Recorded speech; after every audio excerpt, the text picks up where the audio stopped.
Au Sénégal, Ousmane Sonko a passé une première nuit de garde à vue pour trouble à l'ordre public à Dakar. On en parlera en première partie d'émission. Nous serons du côté du Bénin pour évoquer les tensions préélectorales. Rekia Madougou, la candidate recalée de les démocrates dans les nasses de la Criette. En Côte d'Ivoire, 3 grandes forces politiques sont dans la bataille pour les législatives. Et puis, au Togo, on va s'interroger pour savoir ce à quoi vont servir les numéros d'identification uniques. Et pour évoquer ces sujets, ce jeudi sur le plateau, il y a Firmin Teko Agbo, il est chroniqueur politique. Bonsoir Firmin. Bonsoir Samuel Nyaoui, merci de m'avoir invité. Face à vous, Chris Ega, directeur de publication de l'Express Info. Bonsoir Chris. Bonsoir mon cher Samuel, bonsoir à toutes les téléspectatrices et à tous les téléspectateurs. Et puis Thierry Afanoukoui, directeur de Gapola.net. Bonsoir Thierry. Bonsoir Samuel, bonsoir à toutes et à tous. Merci à tous donc d'être au rendez-vous de cette émission. Nous commençons avec le Sénégal. L'opposant Ousmane Sonko a été arrêté mercredi pour trouble à l'ordre public et participation à une manifestation non autorisée. C'est ce qu'a annoncé Bamba Cissé, un de ses avocats.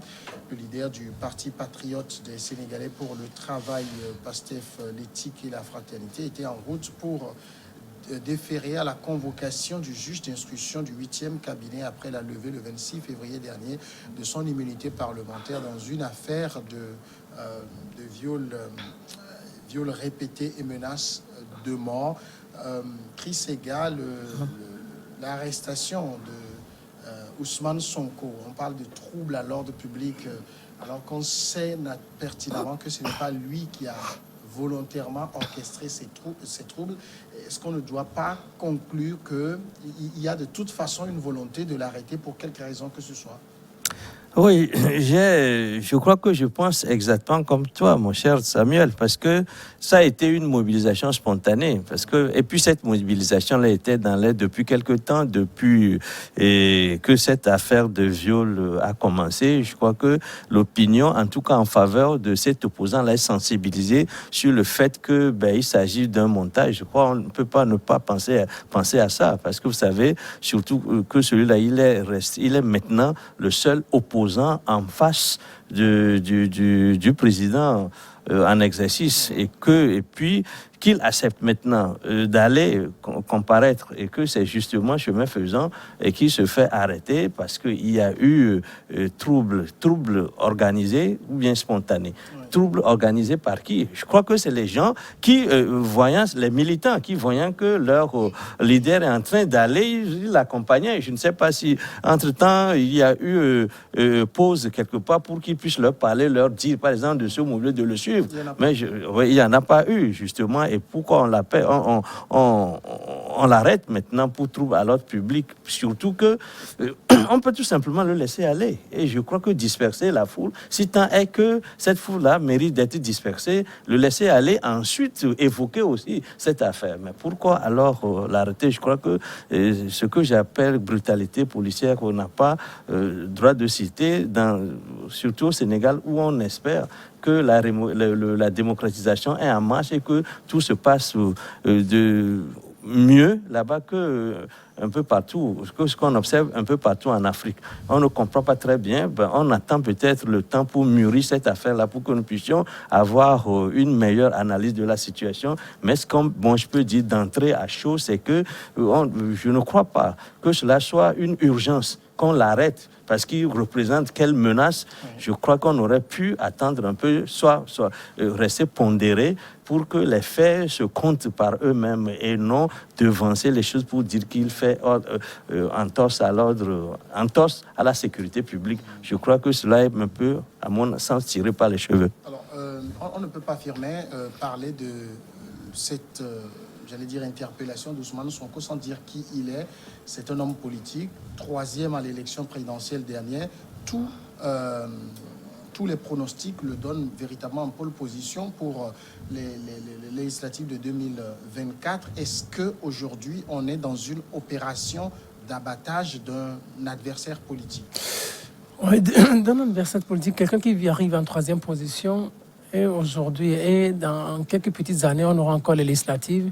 Encore que il y a des choses qui se susurrent dans les couloirs pour dire que Macky Sall peut encore, pour modifier la Constitution, et briguer un troisième mandat et que c'est le seul qui arrive à lui faire face présentement.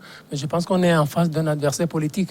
Et Macky Sall est en train de comprendre un certain nombre de choses. Il se dit, si je laisse ce monsieur aller, ou avec cette popularité qu'il est en train d'avoir, et que c'est lui le troisième personnage sur le plan politique, pas sur le plan institutionnel, je pense que la meilleure des choses, c'est de mettre la main sur lui et d'arriver à le coffrer. Je pense qu'il est dans cette dynamique-là. Macky Sall, on a toujours dit, c'était un bon démocrate en sa qualité de candidat, mais depuis qu'il est devenu président, avec cette nouvelle qualité qu'il a, c'est quelqu'un qui veut mettre fin au respect des droits de l'homme. C'est quelqu'un qui veut mettre la main sur ses opposants, c'est quelqu'un qui veut mettre la main sur les journalistes, c'est quelqu'un qui veut mettre la main sur les défenseurs des droits de l'homme. Et aujourd'hui, toutes ces attitudes ou tous ces comportements affichent clairement que c'est quelqu'un qui ne veut plus s'afficher comme un bon démocrate. Parce que c'est comme Chris Ega vient de le dire, il pouvait laisser tout cela passer parce que la personne, ce n'est pas lui qui a organisé ces troubles à l'ordre public. Il y a des militants qui sont sortis pour soutenir leur leader, d'autant plus qu'ils se disent que ce leader-là est en quelque sorte innocent. Il fallait juste laisser l'affaire sur son cours normal. Pourquoi chercher à le garder, à le garder ou à l'arrêter? Mais ce qu'il est en train de faire, c'est lui donner encore la possibilité de s'offrir en star. C'est lui donner encore une célébrité qui ne l'est préparée. Pour conclure, Macky Sall, on est en train de voir son vrai visage. Moi, je m'attends juste, je ne parle même pas de législative, mais moi, je m'attends juste, j'attends juste ce jour-là où il va prendre la parole pour dire on va modifier la Constitution. Et quand il dit on modifie la Constitution, ça veut dire il va encore briguer un troisième mandat. Il va s'inscrire sur la liste de ses présidents, Alpha Condé et Alassane Ouattara. Ce qui a amené Macky Sall lui-même au pouvoir, on se rappelle, c'était des choses comme ça que Maître Abdoulaye Wade lui faisait subir. Et je me rappelle encore lorsqu'il y avait des accusations contre Macky Sall et qu'il se rendait au tribunal, il était également attendu autour de 9h. Il est arrivé à 16h parce qu'il y avait une foule monstre qui suivait son convoi. Finalement, c'est une tradition au Sénégal. Il est en train de faire subir la même chose à son adversaire. Et tout cela m'amène à dire qu'en Afrique, nous devrons apprendre à faire la politique de façon civilisée, parce que tout ce qui se passe actuellement n'encourage pas à s'engager politiquement parlant. Parce que si j'ai les compétences, si j'ai ce qu'il faut pour briguer à la législature suprême, et que pour un oui et ou pour un non, on doit m'arrêter, il y a problème. Vous voyez, et tout ce qui se passe actuellement, je crois, on l'a dit ici sur ce plateau, c'est une affaire signalée. Et Ousmane Sonko, je crois, a surpris le régime de Macky Sall. Pourquoi je le dis? Parce qu'au début, il refusait de répondre à la convocation du juge. Du coup, le pouvoir avait mis un dispositif sécuritaire en place tout autour de sa maison pour obtenir par après un mandat d'amener, pour l'amener de force devant le magistrat. À un moment donné, il a décidé d'y aller. C'est pour cela d'ailleurs que ces militants ou ces fans étaient mobilisés pour suivre de près cette affaire-là. Donc vous avez vu que, comme vous l'avez si bien rappelé concernant le cas de Macky Sall, les militants étaient tout simplement là pour l'accompagner. Mais quand ils ont vu le dispositif, quand ils ont vu la tournure des choses, c'est là où ils ont commencé par manifester, parce qu'à un moment donné, son véhicule était bloqué, on ne comprenait plus ce qui se passait. Du coup, ça a commencé par tirer dans tous les sens et on a vite fait. Et comme je l'ai dit, que la première accusation concernant le viol et autres là, c'était un montage comme peut-être que le dossier n'était pas suffisamment solide. Donc, on a profité de cette situation-là pour lui coller un nouveau chef d'accusation qui est trouble à l'ordre public. Et quand ça commence comme ça, c'est vite fait d'arriver à l'atteinte à la sûreté de l'État. Donc, je crois que ces avocats et lui-même doivent faire extrêmement attention pour ne pas tomber dans le jeu du pouvoir. Mais quoi qu'on dise, tout ce qui se passe actuellement participe davantage, Firmin l'a si bien dit, à une sorte de publicité à cet opposant-là qui est gênant. Mais il faut au même moment être prudent pour ne pas subir le même sort que le fils de Wade. Donc, je crois qu'on est en train de glisser petitement sur ce terrain-là. Alors, il y a aussi, Chris Ega, il y avait deux accusations, trouble à l'ordre public et participation à une manifestation non autorisée. Ça paraît assez grossier dans la mesure où il n'y a pas participé, en fait. Oui, ben, je crois qu'on est en train tout simplement de l'accabler, ce qui est, à mon sens, un peu abusif. Parce que tu l'avais dit tout à l'heure, ça a été pareil pour le président lui-même. Et quand il est sorti de cette mauvaise passe-là, je crois qu'il est en train de rééditer la même chose avec son concurrent direct, qu'on estime sérieux, parce que les législatives ne sont pas loin. Je crois que c'est l'année, c'est dans 2 ans. Mais les législatives, là, justement, permettront à Sanko de prendre ses marques et pour aller à la conquête du pouvoir, à la conquête des présidentielles. Et je crois que les partisans ou bien le président en fonction sans le vent du boulet, je crois que c'est pour cela qu'il veut en même temps commencer à doucher l'ardeur de cet opposant-là.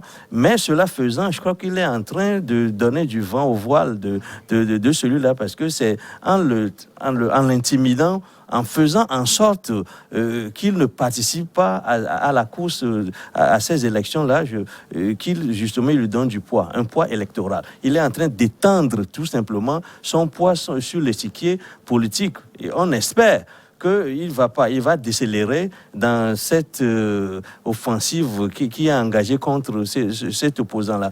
Mais le problème, c'est que cela se constate un peu partout. Par exemple, lorsque vous prenez le cas de la Guinée, vous prenez un opposant qui était un bon opposant, qu'on croit qu'il va raffermir plutôt les valeurs démocratiques. Mais une fois arrivé au pouvoir, on a compris, on a été désabusé, on a surtout en comprenant que ce n'est pas des promoteurs de la démocratie. Cela s'est répété en Côte d'Ivoire récemment et cela risque encore de se reproduire au Sénégal. Or, le Sénégal, on se disait que le Sénégal pourrait faire la différence parce que depuis le président Diouf, il s'est installé une forme de tradition, et une forme de tradition démocratique, et cela s'est poursuivi. Et puis les réalités ont donné tort à ceux qui veulent changer le cours de l'histoire en faisant basculer le Sénégal parmi les pays qui ne pratiquent pas la démocratie. Mais on espère que cette fois, l'histoire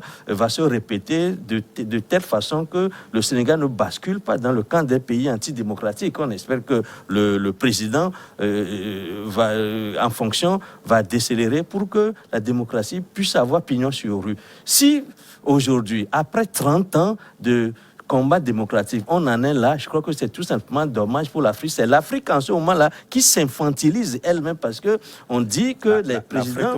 Oui, ailleurs, on a dit que l'Afrique n'est pas mûre pour la démocratie. Or, la démocratie, pour ce qui concerne son apprentissage, 30 ans, on sait que c'est encore peu, mais n'empêche qu'il faut qu'il y ait des frétillements qui nous montrent qu'on est au moins bien parti pour conquérir cette démocratie, peut-être en un siècle. Mais si, au bout de... passe là au Sénégal, c'est pas, j'ai envie de dire, c'est pas l'apanage de l'Afrique. On en a vu pareil ailleurs.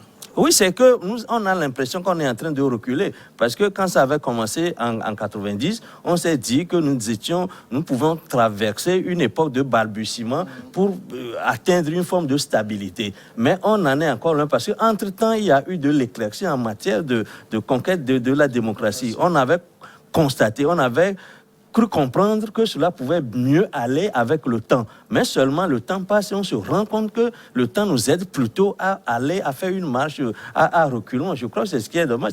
C'est vrai que, par exemple, aux États-Unis, on avait constaté que le président, passez mon son, non, le président Trump ne voulait pas partie, mais on a surtout compris que c'est un épiphénomène en ce sens que les socles de la démocratisation sont restés encore solides, que les institutions démocratiques sont restées encore solides. C'est pour cela, d'ailleurs, que Trump n'a pas pu passer. Mais ici, en Afrique, les institutions sont faibles. Et si nous avons eu des gains, et aujourd'hui, ces gains-là sont en train d'être vandalisés, tout simplement par des démocrates, des gens qu'on a supposés démocrates hier, je crois que c'est un peu ce qui nous désole. Parce qu'il vaudrait mieux qu'on continue de progresser, quand bien même la progression est difficile. Mais c'est qu'aujourd'hui, tout montre que nous sommes plutôt en train de reculer au lieu de garder les gains qu'on a eus et de surfer sur ça. On est plutôt en train de détricoter ce gain qu'on a pu engranger pendant des dizaines d'années. Je crois que c'est le constat que je fais qui me rend amer. Non, je pense que je vais vous décevoir un peu. J'ai compris que, bon, peut-être, je vais vous décevoir. Hein. C'est comme les chefs d'État africains, lorsqu'ils arrivent au pouvoir, ils ont compris finalement que la démocratie n'est pas compatible à la politique. Mais la démocratie n'est pas compatible à la politique parce que quand on est opposant, on est candidat, on se dit oui, on va être un très bon démocrate. Mais quand on arrive au pouvoir, avec les réalités du pouvoir, on se rend compte qu'on ne peut pas respecter à la lettre les règles démocratiques et être au pouvoir. Soit vous respectez les règles démocratiques, on vous saute, ou le pouvoir vous libère tout de suite. Quand Samuel disait, par exemple, l'Afrique n'est pas le seul dans ce cas, oui, quand vous voyez ce qui se passe en Russie, Navalny, Vladimir Poutine, l'affaire DSK, l'affaire DSK, tout le monde mettait cette affaire, l'affaire claire. Même l'affaire des vestes de François Fillon, vous imaginez. Il y a cette affaire quand même. Ça, c'est des affaires de droit commun. Attendez, regardez même, quand vous voyez même l'affaire Claire Stream, il y a Dominique de Villepin qui avait été condamné à la première instance, c'était en 2009. Qu'est-ce que Dominique de Villepin a dit? Il a dit la justice est instrumentalisée, la justice est Sarkozy qui a mis sa main sur ça. Même quand vous voyez même l'affaire de Penelope Gate, tout ça, mais il y a derrière, on dit que c'est par exemple c'est François Hollande et son secrétaire général qui ont manipulé la justice. Vous imaginez? Quand on écoute Nicolas Sarkozy c'est la même chose. C'est comme la justice est instrumentalisée. Donc, alors que eux tous c'était de très bons démocrates, mais quand ils arrivent au pouvoir, ils se rendent compte que soit tu veux tellement respecter la démocratie et tu laisses tranquille tes opposants, tu es foutu. Tu es foutu. Macron, regardez, quand Sarkozy parle chaque fois, il dit non, la politicienne, j'ai tourné la page. C'est pour répondre à quelqu'un. C'est comme parce que peut-être ses adversaires ou ceux qui sont au pouvoir croient qu'il est toujours vivace, il a toujours de l'énergie, il peut revenir. Et chaque fois qu'on lui pose cette question, il dit non, cette page-là, elle est tournée. Cette page-là, elle est tournée. Et puis il répète ça. Comme vous dites, je ne suis plus une menace. Je ne suis plus une menace, c'est ça, c'est ce qu'il dit. Il dit je ne suis plus une menace. Mais je ne tourne pas la page de la France, mais la politique politicienne, je tourne cette page. Donc chaque fois, quand on non, c'est lui qui le dit. C'est lui qui le dit.